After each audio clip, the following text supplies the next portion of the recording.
Hi and welcome to this video about dust extraction. My name is Dennis and I am from Hooked on Wood.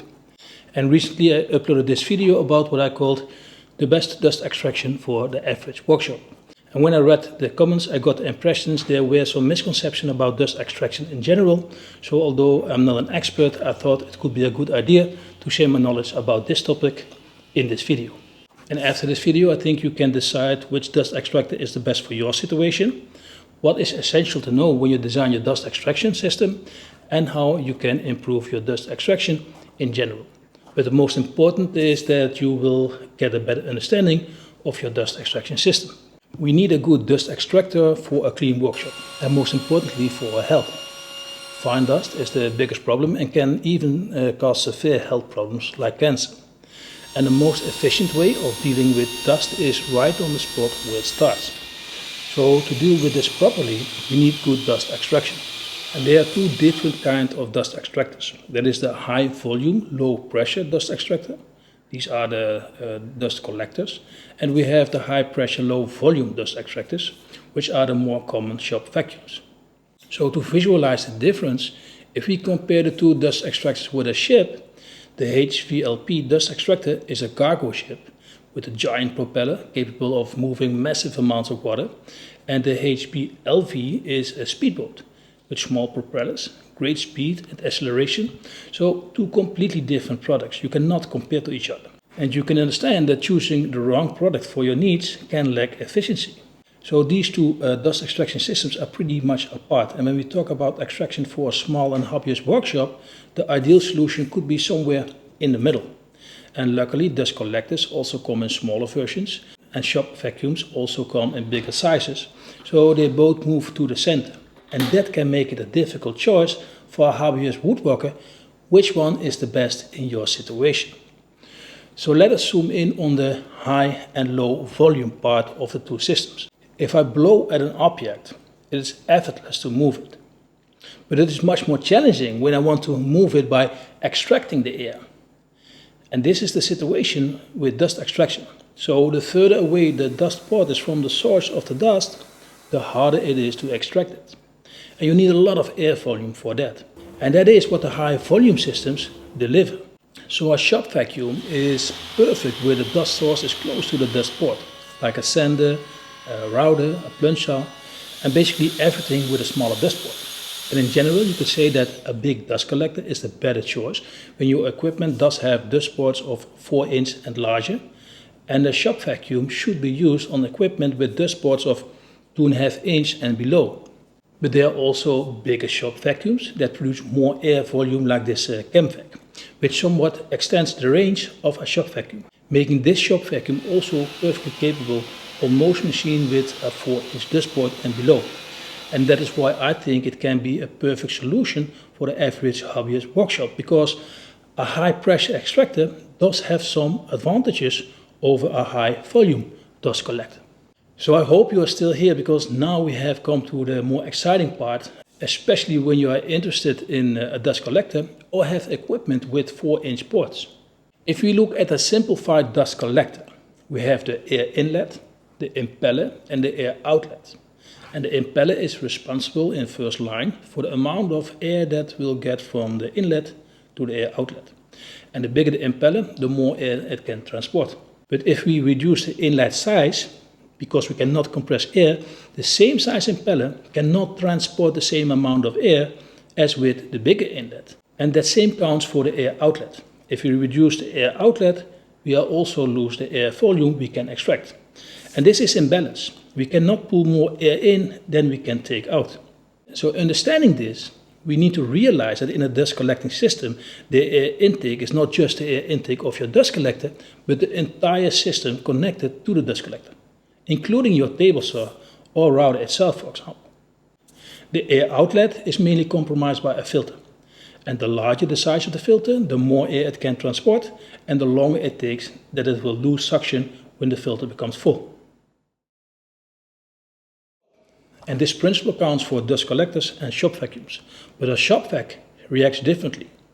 And now we come to the high and low pressure part of different dust extractor systems. I quickly want to inform you about my website, www.hookedonwood.online.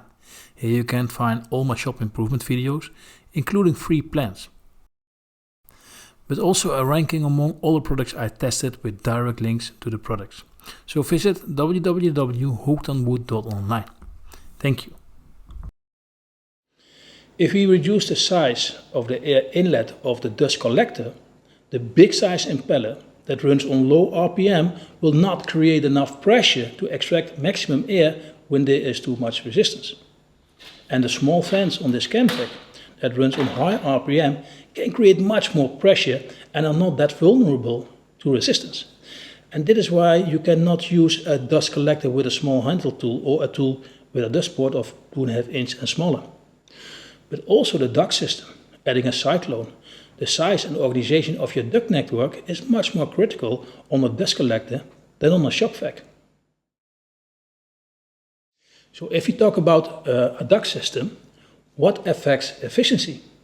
A significant impact has size. So if possible, use the same size as the inlet of your dust collector. The size differences between a 5 inch and a 4 inch pipe do not look like that much. But if you measure the square feet of the surface, it is 30% smaller. And this will probably drop your dust collector's performance by 25%. So to reduce the resistance, keep your duct system the same size as the air inlet of your dust collector and as short as possible. And if you design the layout of your workshop, keep this in mind. This is why I place my machines near the wall to put the duct system on the ground. If you place your machines in the middle of your shop, your duct system must go up to the ceiling, then down to your machines, making the whole thing unnecessarily long, inefficient, complex and costly. Next is that you have to avoid flex hoses. Flex hoses are just killing your airflow. And I want to demonstrate how much more critical resistance is with a high volume system compared to a high pressure system with this flex hose. I measure 51 meters a second airspeed at this point in my duct system.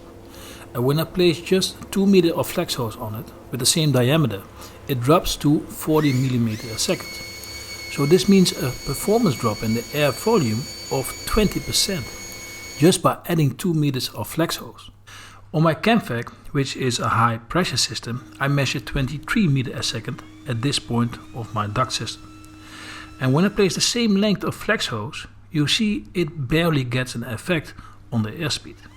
So you see how much more critical your duct system design is on a high volume extractor. And this is why I called the Kerfmaker perfect dust extractor for the average hobbyist workshop. It will not initially create a higher air volume than a typical dust collector, but because it's so forgiving with your duct system, it probably performs the same or better on your machine. And the last thing is that you have to avoid sharp turns. If possible, use 2 45-degree turns instead of 1 90-degree turn. And if you have to split your pipe, use an Y splitter instead of a T splitter. But most important is to keep your duct network simple and without too many turns. And if you need to place a 90-degree turn instead of 2 times 45 degrees, this is not the end of the world. I did not measure substantial loss in airspeed with 1 90-degree turn. But if you want to optimize your system, keep it simple and with wide turns. When your machines are bigger or your dust ports are larger than 4 inch, a dust collector is the way to go. And a dust collector come in different forms. You have the one-stage dust collectors and the now popular two-stage dust collectors who separate the chips from the fine dust before it comes to the filter. And the last is much more expensive but keep your filters cleaner for longer. And it is also possible to add a cyclone to a one-stage dust extractor. And I have good experience with it in my former situation. But it will give you some extra resistance. The most important is to use a dust collector with a decent filter. Do not use a dust collector with a filter bag. I use a Felder RL 140. This is a 3 horsepower dust extractor, which is different from cyclone dust collectors. And the reason I decided on this unit is that you do not have to install it. You just have to place the wheels underneath it. And that's it. It is made in Europe and the fit and finish are of high quality. And I'm just impressed by the brand. And it has a pretty compact footprint. And different from the other dust collectors, the impeller is behind the filter in the clean air. So your fan is free from dust and chips. And also cleaning the barrel is very easy to do. And so far I love the system and I can highly recommend it.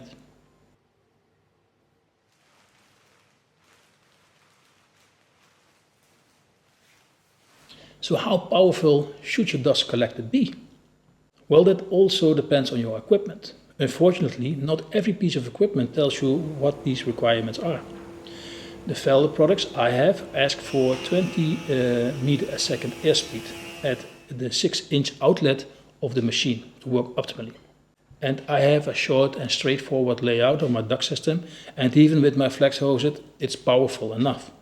I wanted maximum performance for my slider, so I kept the diameter of the pipe at 140 centimeters as long as possible. And you also see on my overhead blade guard too much flex hose. But at that time my focus was to get it work, but I will optimize it soon. But in general, when you have bigger machines with 4 to 6 inch dust ports and need a dust collector, I would at least go for a dust collector of 2 horsepower and create an efficient duct network as possible. And regardless of whether we talk about a dust collector or a job vac, as we showed before, your dust extractor does not act on its own, but includes the whole system until your equipment. And you should take this into account, especially on your table saw.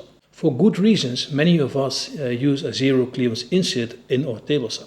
And in my search for better dust extraction at my saw blade, I carefully closed all the holes in my cabinet saw to increase the airspeed at my insert.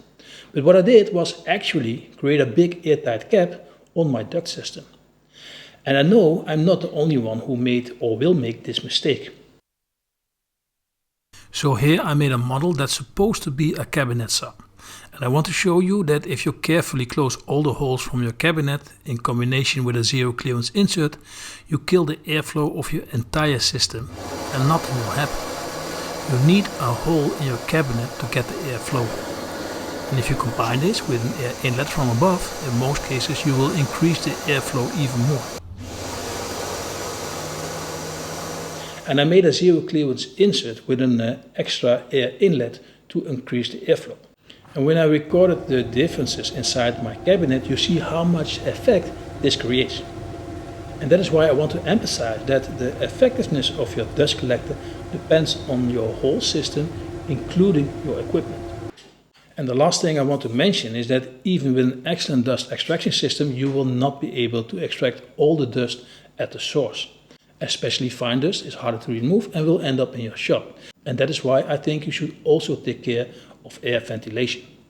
I have a Laguna A-Flux, which is a bigger air ventilator, but it's perfectly for my workshop size of 5 by 10 meters. And I find the noise acceptable in the slower setting, and then it still filters 50 cubic meters of air per minute. And I use it when working with my slider or sanding and leave it on for an hour afterward. And if you are interested, I will see if I can make a review of this unit, so let me know in the comments. Well, we come to the end of this video. I hope you liked it. It was a lot of information, and even then I did not manage to tell everything I wanted. But I hope you enjoyed it and learned something about this exciting topic. Thank you for watching, have a nice day, and we will see each other next time.